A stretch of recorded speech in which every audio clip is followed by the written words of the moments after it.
Today's tech news moves fast, but understanding it shouldn't be hard.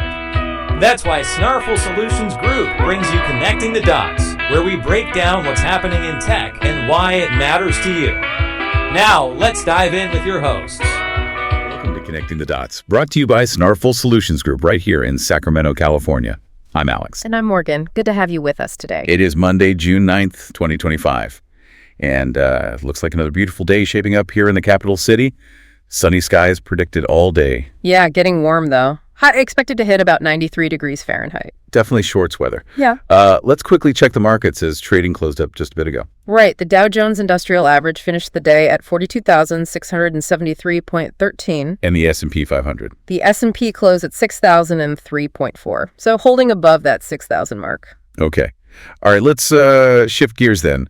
We've been digging through the Snarful internal tech article report this morning. Yep, lots crossing the wire today. We pulled out 3 stories that really jumped out at us. First up, something big in the gaming space. These new Xbox Ally handhelds. Ah, yes. The next generation, you could say. This is ASUS and Microsoft continuing their partnership. Focusing on handheld PC gaming, right? Which has been, well, a bit tricky sometimes. Exactly. We're looking at the new Xbox Ally and specifically the higher end model, the Xbox Ally X. Okay, so what's the main pitch here? We've got the Steam Deck, other ROG Allies already out there. What's different? Well, a big focus seems to be smoothing out that whole Windows experience on a small screen. That's been a real pain point for a lot of users, you know? Definitely. Trying to navigate desktop windows with thumbsticks is not ideal. Right.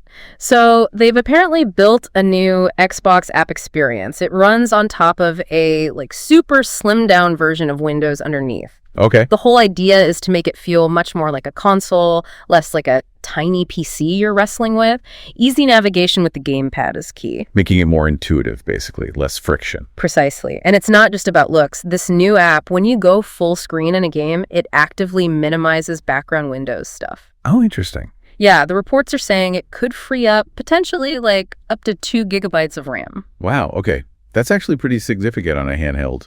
It really is. And freeing up RAM, cutting down background processes, that points directly to better performance. And maybe better battery life too, right? Less stuff running. Exactly. It hits both usability and performance. So let's talk hardware for a sec, especially that Ally X model. The specs are pretty beefy for a handheld. All right, lay them on me. What are we looking at? So the core is this new AMD Ryzen AI Z2 Extreme APU. Okay, the next gen after the Z1 Extreme we saw before. Yep. And it's paired with, get this, 24 gigabytes of RAM. 24 gigs in a handheld, that's a lot. It is. Plus a 1 terabyte SSD for storage and a pretty substantial 80 watt-hour battery. That battery size is good news. Yeah. What about the base model, the regular Xbox Ally? That one's a bit more modest. It uses the Ryzen Z2A chip, 16 gigs of RAM, 512 gig SSD, and a 60 watt-hour battery. Still decent, but clearly positioned below the X. Gotcha. And the screen, same on both. Yep, same 7-inch 1080p IPS display. Crucially, it's 120 hertz with variable refresh rate VRR, so motion should look nice and smooth. Okay, back to that AI Z2 Extreme chip in the X model. How much faster are we talking? Early indications, based on what AMD is saying and some initial reports, maybe 10 to 15% faster than the previous Z1 Extreme. That's a decent jump. It is. And the AI part isn't just marketing buzz, apparently. It has a dedicated NPU, a neural processing unit. Right, for AI tasks. Yeah. How does that help in gaming, though? Well, for a handheld, it's more about efficiency. It can offload certain background tasks, things related to power management or maybe even upscaling, potentially freeing up the main CPU GPU cores and helping battery life under load. Okay, makes sense. Did the reports mention actual gameplay? How does it feel? Yeah, there was one specific example. Someone played Gears of War, Reloaded. Now, okay, it's a remaster, not Cyberpunk 2077 at max settings. Great. But they had it running smoothly at 1080p, 60 frames per second on high settings. And this was using FSR 3.1. Ah, FSR, AMD's upscaling tech, right? To boost frame rates. Exactly. Fidelity FX Super Resolution. Version 3.1 is the latest iteration. It renders lower, then smartly scales it up to look like 1080p, giving you more frames per second. It's pretty essential tech for these kinds of devices. So 1080p 60 on high, even with FSR, still pretty promising for a handheld. But yeah, need to see more demanding games tested. Absolutely. The real test will be those brand new, graphically intense titles. What about holding the thing? Ergonomics are huge for playing comfortably. This seems to be another major focus. They're saying it feels much more like holding an actual Xbox controller that just happens to have a screen in the middle. Okay, that sounds good. The grips are apparently more contoured, more pronounced than even the ROG Ally X, which should help for longer play sessions. People seem to like the Steam Deck's comfort. How does this compare? Reports suggest it's right up there with the Deck, comfort-wise. Some even prefer the Ally X feel because of the familiar Xbox stick layout and those triggers. The downside mentioned, though, is it's apparently quite bulky, bigger than some competitors. Okay. So there's a trade-off there. Power, ergonomics, but size. So powerful specs, focus on software usability, better feel. Yeah. The million-dollar question. Price. Or maybe the $1,000 question? Yeah, that's the big unknown. No official price yet. But probably not cheap, especially for the X. Almost certainly not. Sources say expect it to be expensive. Market conditions, chip costs, all that. It makes pricing tricky. The base Ally will likely be the more, let's say, affordable entry point. Right. So boiling it down, what's the main takeaway for someone watching this space? I think the key thing is that Microsoft and Asus seem to be seriously tackling the experience part now. It's not just about cramming powerful hardware in. It's about making Windows usable on the go for gaming. Exactly. That dedicated Xbox app, the OS optimizations, that could be huge for making it feel seamless. Accessing all your games, Steam, Epic, GOG, Game Pass in one spot without fighting Windows. That's the promise. Yeah, that addresses a major hurdle. Okay. Let's shift from hardware to, well, the software driving the future, maybe. AI. Big topic. And specifically, Nvidia CEO Jensen Huang's comments at London Tech Week. Jensen. You can't really talk about AI without talking about Nvidia these days. He's become this, tech rock star figure. Yeah, the godfather of AI, Iron Man. All those descriptions. He carries a lot of weight. And he was there with the UK Prime Minister, Keir Starmer.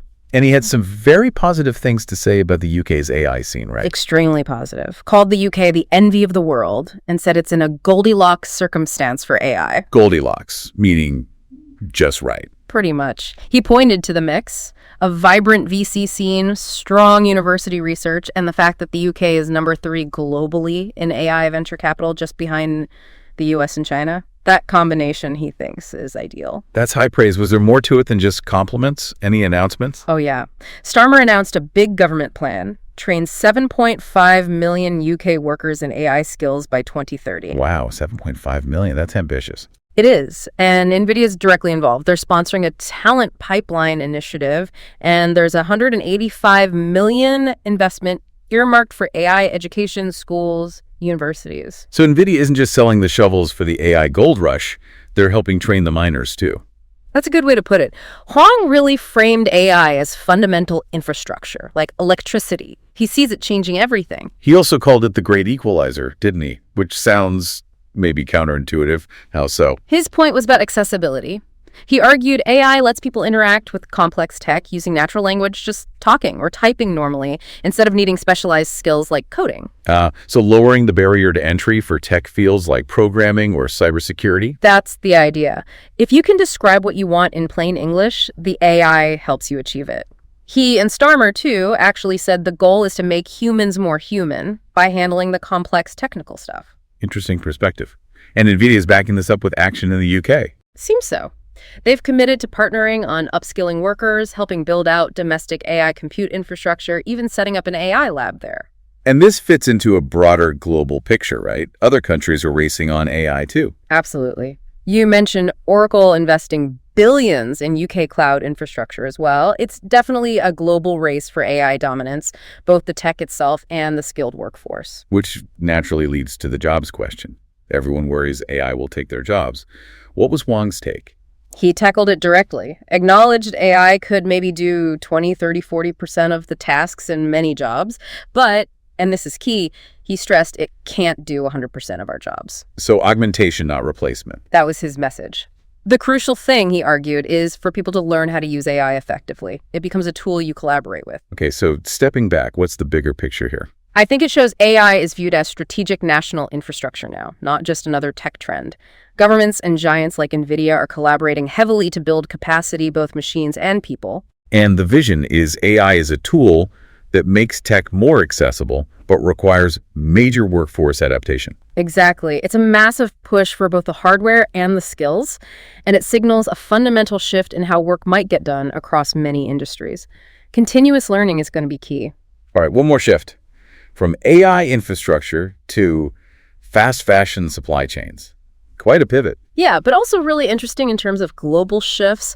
Our report flagged a major expansion involving Shein and Reliance Retail in India. Shein, the huge online fashion retailer.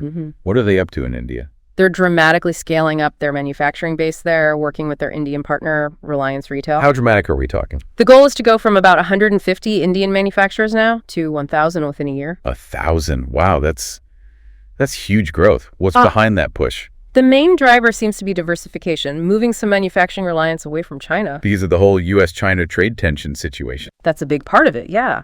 Building more resilient supply chains is crucial now. Plus, this expansion is tied to agreements Shein made with the Indian government when they re-entered the market. Re-entered. I vaguely remember they had issues in India before. They did. Shein was banned back in 2020, geopolitical stuff, data privacy concerns. Right. They only came back in 2024 through this specific licensing deal with Reliance Retail. Okay, so how does that partnership work? Who's actually running the show in India? Reliance Retail is. They operate the Sheinindia.in website. They own it, control it locally, and a big condition was data localization. All the Indian user data stays within India, addresses those previous privacy worries. Got it. Local partner, local data, Right. and the clothes sold on that site. Yeah. Are they made locally too? Yes, that's another key part. Everything sold on Shein India is sourced and made by Indian factories, including lots of smaller businesses, MSMEs. So it's a different model for them in India compared to maybe other markets? It seems so, tailored for the Indian context. But here's the really interesting part for those Indian manufacturers. Yeah. This isn't just for the Indian market. The plan is for these India-made Shein clothes to be sold globally. Oh, really? So exported to the US, UK, etc. Exactly. Yeah. They're talking about seeing India-made products on the US and UK sites within, 6 to 12 months. So India becomes a major global production hub for Shein. That looks like the strategy. And Reliance is heavily involved in enabling that.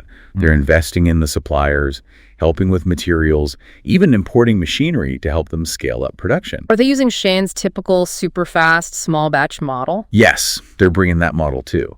Starting with small orders, maybe just 100 units of a design, see what sells, then quickly ramp up the popular stuff. Yeah. It's about applying Shein's core on-demand approach with Indian manufacturers. So for us, the consumers, what's the main takeaway from this? I think it really highlights how these big geopolitical shifts and corporate strategies directly affect where everyday things, like your clothes, actually get made. Yeah. You see, made in India potentially becoming much more common on labels. Quite possibly, at least for certain brands. It's a clear sign that companies are actively restructuring supply chains away from single country dependence, especially China. It positions countries like India to potentially capture a much larger share of global manufacturing. It shows how dynamic global trade really is, doesn't it? Driven by risk, opportunity, politics. Absolutely.